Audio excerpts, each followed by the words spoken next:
നമസ്കാരം. ഇന്ന് ജനുവരി 12, 2024.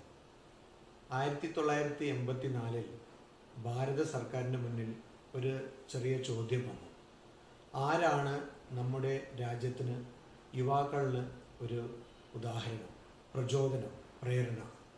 എല്ലാവരും ഒരുമിച്ച് പറഞ്ഞ, ഏകവാക്യമായി ഒരുമിച്ച് പറഞ്ഞ, ഏകസ്വരത്തിൽ പറഞ്ഞ ഒരു വ്യക്തിത്വത്തിൻ്റെ പേരാണ് വിവേകാനന്ദ സ്വാമികൾ. അങ്ങനെ ഭാരതത്തിന് മാത്രമല്ല, ആഗോള മനുഷ്യന് തന്നെ പ്രേരണ, പ്രചോദനമായിരിക്കുന്ന യുവാശക്തിയാണ്, അതിൻ്റെ പ്രതീകമാണ് വിവേകാനന്ദ സ്വാമികൾ. അങ്ങനെ 1985 തുടങ്ങി ഓരോ വർഷവും ജനുവരി 12 ദേശീയ യുവജന ദിനം നമ്മുടെ രാജ്യം ആചരിച്ചു വരുന്നു. ഇക്കൊല്ലവും പതിവ് പോലെ നമ്മുടെ വിദ്യാലയങ്ങളിൽ ഈ പരിപാടി നമ്മൾ ആഘോഷിക്കുന്നു.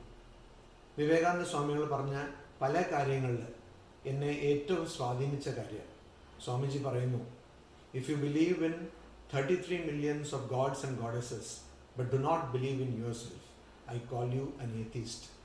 നീ 33 കോടി ദേവൻ ദേവിമാരെ വിശ്വസിച്ചുവെങ്കിലും സ്വന്തം നിന്നെ തന്നെ വിശ്വസിച്ചില്ലെങ്കിൽ നീ ഒരു അവിശ്വാസിയാണ് എന്ന് ഞാൻ പറയുന്നു എന്ന്. അങ്ങനെ ആത്മവിശ്വാസം, ആത്മാരാമോ ആത്മരതി എന്നൊക്കെ ഉപനിഷത്ത് പറയുന്ന പോലെ ആ ഉപനിഷത്ത് സന്ദേശത്തിനെ വളരെ ലളിതമായി എല്ലാവർക്കും മനസ്സിലാക്കുന്ന ഭാഷയിൽ സ്വാമിജി ആഗോളം എല്ലാവരിടത്തും എത്തിച്ചു. സ്വാമിജി പറയുന്നു, I will continue to work till every soul is free.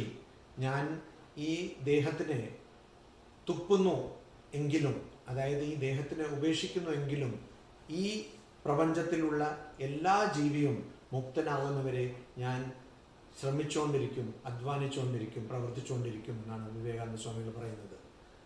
ഇന്നത്തെ കാലത്തിൽ ആഗോള തലത്തിൽ തന്നെ ധ്രുവീകരണം നടന്നുകൊണ്ടിരിക്കുമ്പോൾ മനുഷ്യൻ്റെ ഏകതയോടെ, ആത്മാവിൻ്റെ ഏകതയോടെ, സമൂഹങ്ങളുടെയും രാജ്യങ്ങളുടെയും ഏകതയോടെ സന്ദേശം നമുക്ക് നൽകിയ വിവേകാനന്ദ സ്വാമികളുടെ ജീവിതവും ചരിത്രവും വളരെയധികം പ്രസക്തി നേടിയിരിക്കുകയാണ്.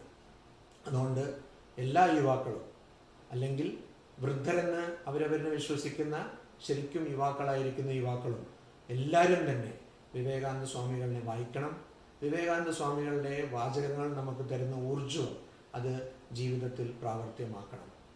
ഈ യുവജന ദിനം അതിനൊരു തുടക്കമാകട്ടെ എന്ന് പ്രാർത്ഥിക്കുന്നു. നമസ്കാരം.